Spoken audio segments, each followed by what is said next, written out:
Hello students, I'm Dr. L.K. Das, Assistant Professor of Sociology at the Department of HSS IIT Roorkee. Welcome to another lecture of the NPTEL course, Power and Politics in Contemporary India, a Sociological View. In today's lecture, we'll discuss about popular culture or pop culture. The reason we're discussing this, and particularly after our discussion on visual politics, is because visual politics is also associated with popular culture or pop culture.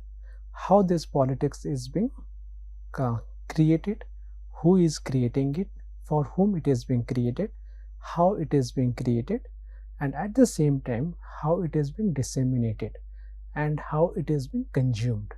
Now there is a particular way through which this idea of popular culture has been represented in academics, has been represented in the popular mass culture. Now when academicians look at popular culture, they have a certain way through which they are using theory, they are using particular context, and they are using particular concepts. Whereas when a general mass looks at popular culture, they look at it not only as producers, because many times they are not the producers, but rather as consumers. But when we do it, one question arises: what is popular, and why somebody or why some kind of culture is addressed as popular culture, whereas certain others are addressed as high cultures or folk cultures? So now we have three ideas here: popular culture, high culture, and folk culture. Can we identify each one of them as three distinct categories, or can we identify them as one but mediated through references to class, references to caste, as well as references to a hierarchy in society? So in academics, one of the finest critique of popular culture or understanding of popular culture comes from the Frankfurt School, particularly in the works of the Adorno and Horkheimer. This is where they have been quite ingenious, because they're not only critiquing, or they're not only criticizing popular culture for the sake of criticizing. Rather, they enter into a phase in which they're looking at how consumption of culture is happening, and if consumption is happening, who is consuming it, and how capitalist structures are enabling this consumption. So capitalist structure means how films are created, what is it being represented in these films, how musics are created, and who is being represented in this music, and what is it that is being shown on TV. Are they ideologically motivated, or are they ideological neutral? The Frankfurt School, Adorno and Horkheimer, would argue that whatever is being served in the name of popular culture or mass culture is highly ideological in nature, because here audiences are being viewed as manipulated subjects whose apparent pleasures mask deeper political pacification. Once a man comes back from work to his house, why does he switches on his television and watches random things, and many times watches very nice, sweet looking or idyllic places as tourism and travel, which he or she may not be able to visit ever? So the Frankfurt School argues that it is being done because the man as a worker is not interested in his work. Rather, once he comes back, he wants to forget the work he has been doing. And because he wants to forget the work and the work life that he has, that is the reason he wants to get himself immersed in a situation, in a location which makes him feel good about his future, which makes him forget about his immediate past or his work life. That is the reason why most of the films that we have always have a happy ending. If it doesn't have a happy ending, then it gets an Oscar. So most of the films, most of the music videos, the particularly popular or pop music that is created, so you take up any music or any music form and look at its pop music. It's always about a boy chasing a girl or a girl chasing a boy for love. Most often than not, in this kind of love songs or love music, they get married, or if they get married, that is the end of the story there itself. It's never shown that this man goes on to work and he's again frustrated with his life and whatever he is doing. So pop culture is always about masking the reality from a highly manipulated subjective understanding of the viewers, of the watchers. The anomaly could be the ones who came in the immediate aftermath of 1968 student movement throughout the world. Because what they did, they questioned these ideas. They started speaking truth to power. So that is another reason why Frankfurt School's ideas became very significant in the way we understand films, music, television, so on and so forth. Because they went to the heart of the matter and argued that everything is ideologically constructed, and when they are ideologically constructed, the work of a scholar, the work of an intellectual and a researcher is to find out why something is being done, how it is being done. But Stuart Hall has a slightly different take than that of the Frankfurt School of Adorno and Horkheimer, as well as that of Habermas, because he wants to look at the popular not just as a way of the elite to control the masses. It is not just about the class dynamics that is being played out, because popular culture could also relate to elite culture and folk culture. And in terms of popular, we have to distinguish what popular means. One idea of popular could be the authentic grassroots culture, and the other one would be a mass-produced, commercially imposed culture. Now, an authentic grassroots culture could be identified as folk culture. Now, if it is grassroots culture and we do not want to identify it as a mass-produced, commodity-imposed culture, then how do we look at it? According to Stuart Hall, we cannot look at them as mutually exclusive, because when popular culture emerges, it could emerge as a class struggle between elite culture and folk culture. It's a middle path in which both the sides are trying to gain something out of it, a negotiated the space. So popular culture also reflects the process through which people identify meaningfully with cultural forms, even when those forms originate in dominant institutions. Many of the pop stars now are multimillionaires. So does that mean that they stop being popular, or we should not be listening to them? The idea here of Stuart Hall is that it is not about your personal choices, whether you want to listen to somebody or not listen to somebody. The idea is that how this entire process has started, what are the ongoing negotiations, what are the contestations, and what are the symbolic re-articulations.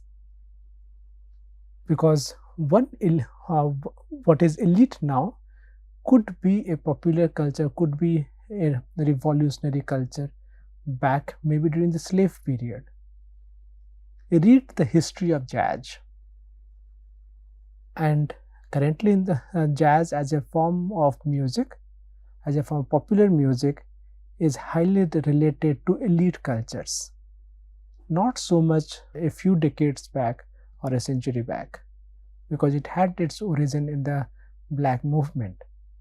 So look at it, and you, according to Stuart Hall, look at it and you'll realize that the way the Frankfurt School described popular culture in black and white, it is not so black and white. We have to understand the gray space between the two, and how does this gray space create an environment for our understanding. But we have, if we follow the Marxist idea of culture, he would argue that cultural fields are nothing but structures of dominance, because culture is associated with ideology. Ideology is part of the superstructure, and this superstructure reproduces the hierarchies, the inequalities of the structure of power or the particular structure of society. So what we need to understand is that even if there is a structure of dominance, we need to understand how this structure of dominance is being created. What are the traditional or organic cultures? What are the ideological constructions that shape cultural critique? So, to understand popular culture, it requires historicizing its shifts, ruptures, and re-articulations, not just assuming continuity. That is the reason why we have to understand Gramsci's idea of consent that we have been speaking about throughout this course. Because meanings as part of hegemony are never guaranteed, as they must be continually renewed and can be challenged by emergent cultural practices.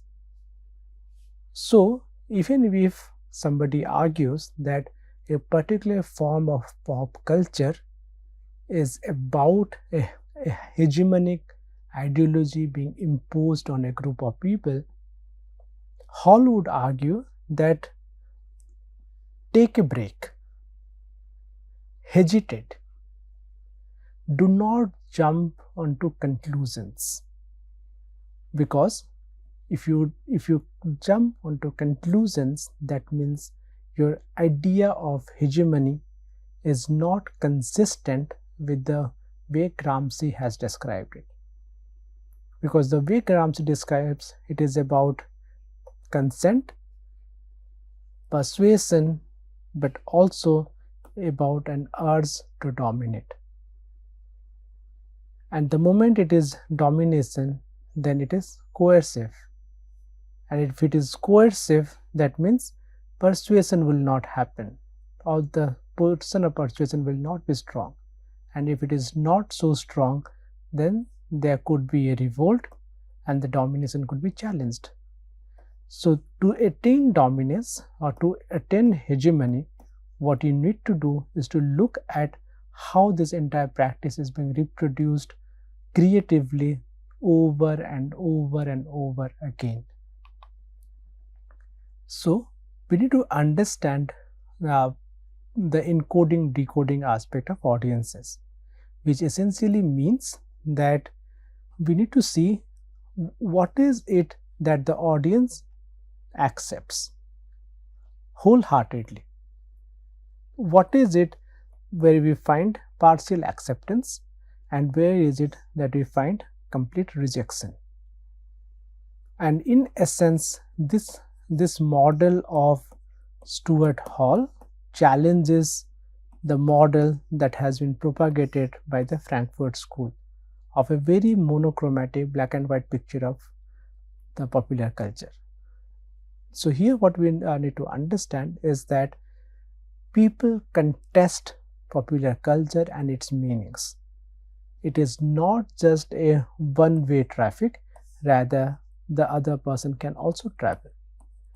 The very simple reason for this is that hegemony or domination is never ever pan geographic space or any region or any population. Because, as Marx would argue, there are always internal contradictions, and no group can ever, particularly if it wants to create a dominant hegemonic acceptance for itself, can ever rely on once and for all situation. Rather, they would like to recreate over and over again their own positionalities, their own positions of power, by showing that they are with the people. And this is where it becomes significant that we had the discussion on visual politics in the previous lecture, because visual politics is one of the significant ways through which popular culture is being reproduced in the form of fan cultures, parody, remix. And these meaning making processes are significant here because the people who are at the hegemonic stage, they know that they cannot keep people at the bottom all the time without them being challenged. So they have to renew themselves, reenact whatever is happening in order to gain acceptance, as well as in order to make sense as to why they should exist. So alternate culture is also about the visibility and sensory access. For example, we have seen celebrity scandals, televised performances, as well as visual viral images, which shape how spectacle and attention is being created. So visibility becomes a political resource. What is seen, who is seen, and how they are seen determine public legitimacy. Because we have already discussed this point extensively in the previous class, so I will not get into details of this, but what I would still like to highlight is that popular culture expands and fragments the public sphere, generating multiple publics. So this also challenges the way public sphere was articulated by the Frankfurt School, because for the Frankfurt School, particularly in the 19th and 20th century, we witness a specific idea of coffee house, public sphere, or the way certain group of people come and discuss. But it doesn't have the class dynamics, it does not have the caste dynamics, it doesn't have the racial dynamics, it doesn't have the gender dynamics. And if all of them are not there, then popular culture cannot be understood simply as a hegemonic or dominant performance. If we do so, then we will not be able to understand or comprehend how power functions and why some people remain in power without overtly looking to enforce their law, to enforce their rule through certain legitimizing practices. So world politics also looks at popular culture or uses in popular culture in a very brilliant way. Watch out most of the Hollywood made films on Vietnam. How many times have you ever seen a Vietnamese in these movies being the hero or being a protagonist and not a villain? It is the way propaganda or the US propaganda works here is that even though it was the United States endlessly bombarded Vietnam, killed millions of people there, where people are still getting killed because of bombs that are still there, and the kind of chemical gas and chemical weaponry that was used by it, what we see is that Vietnam War movies are the most watched movies, in which, whether it is Roorkee, whether it is Rambo, whether it is any other film, it's always about the Vietnamese being the bad guys and the US military being the good guys. Note the question of how it was bombarded and how it lost not only its legitimacy but also the war. Music, fashion, and food, it is something that we all know. So because we all know So it is important that we understand the dynamics. Now, if it is chicken tikka masala, is it created in India and then transported to the Britain, or it was created in Britain? Now, if it is created in Britain, was it created by Indians or was it created by the Bangladeshis? Now, if they are created by Indians, who are these Indians? If they have been created by Bangladeshis, then why is it called Indian? Now, this is a political discourse now of popular culture. So, what I would like to highlight here is that read more about it before you jump to any conclusion as to why it is happening, why the certain sports, certain ideas about world politics is being projected in a particular way, and what happens when some of these ideas are projected in a particular way. Similarly, popular culture is also about the culture industry. Now, when I say culture industry, it comes from the Frankfurt School, and how the Frankfurt School's ideas are still being used by scholars in order to identify how popular culture impacts global political economy, how certain kind of labor chains, commodity chains are being created so that something that is created at one place moves around to different other places, how ideas about good is being created, how ideas about bad are being created, how the Japanese are celebrated in this global political economy regarding how clean their cities are, how well behaved and civilized their people are, and how on the other hand the same group of media of popular culture represents the Indian subcontinent or global south, how the Germans are identified, how the French are identified. So these are all part of popular culture, and we need to identify how culture has been commoditized for the consumption of the greatest possible masses. And this is a channel in which both sides would like to play.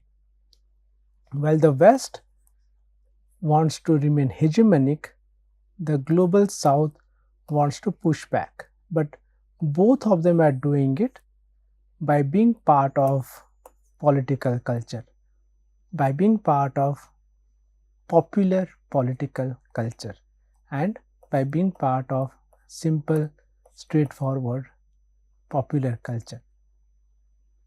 Why is it that Nike, Adidas, and similar kind of shoe brands are known worldwide?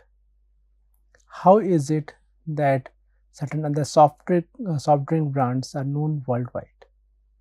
If they are known, then what is it illustrating? And most importantly, what is it that it is not illustrating?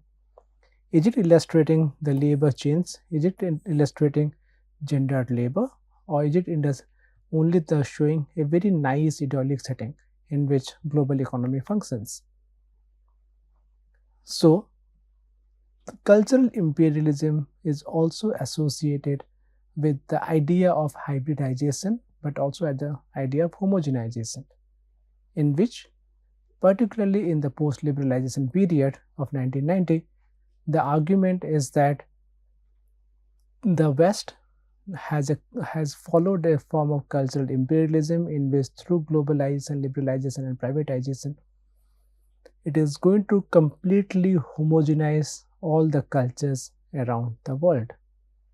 But reverse flows complicate this unidirectionality.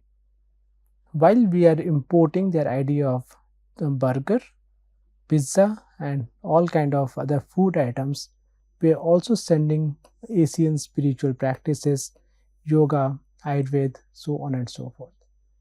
So the flow is not unidirectional. If they are not unidirectional, then we have to question the idea of complete homogenization and or cultural imperialism. Probably what we need to argue that is about cultural hybridity, or the salad ball system, or whatever kind of language and word that you would like to use. Rather, hybridization is the way through which most of the cultures work.